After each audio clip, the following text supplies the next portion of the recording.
Negatively affects people's health more than anything else. Alcohol, cigarettes, the donut, hamburger. Sure, they're all pretty bad for you, but most people know that and at least try to limit their intake somewhat to these items, even a little bit.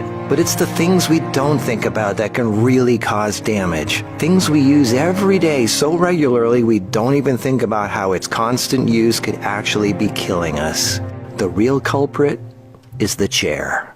We were given legs for a reason. Most third world cultures don't even have chairs, and they walk an average of 10 miles a day. We in the modern world, on the other hand, spend most of our entire waking days sitting down. People go right from bed to sitting on the toilet, after which they sit at the breakfast table, then they sit in a car as they drive to work and spend the entire day sitting at a desk, only getting up to sit in the toilet and in the cafeteria. Then they sit in a car to drive and sit at the local bar for happy hour. Then when they've had enough of that, they go drive home and spend the rest of the day sitting in a comfortable chair watching TV before they crawl to bed to recover from all the physical exertion that day. And when people go out, they sit at a restaurant or a movie theater. Sitting all day is far worse for you than you might think. A 2010 American Cancer Society study following over 123,000 people from 1993 to 2016 found these alarming results. People who were inactive and sat for over 6 hours a day were 94% more likely to die during the time period studied than those who were physically active and sat less than 3 hours a day.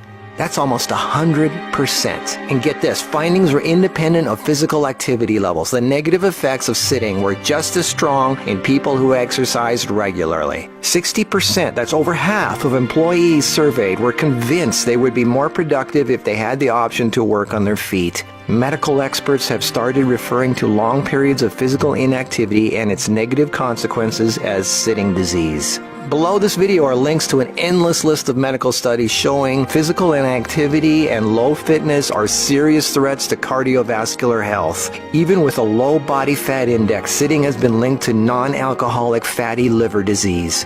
Studies showing differences in brachial and femoral artery responses to prolonged sitting. Studies showing reducing sedentary time may protect DNA. Sedentary lifestyle has been linked to depression. How sitting less increases muscle mass. Multiple studies linking diabetes to inactivity and sitting. Cells in idle muscles don't respond well to insulin, so the pancreas produces more and more, leading to diabetes. And how 5 minutes of standing every half hour can improve glucose metabolism.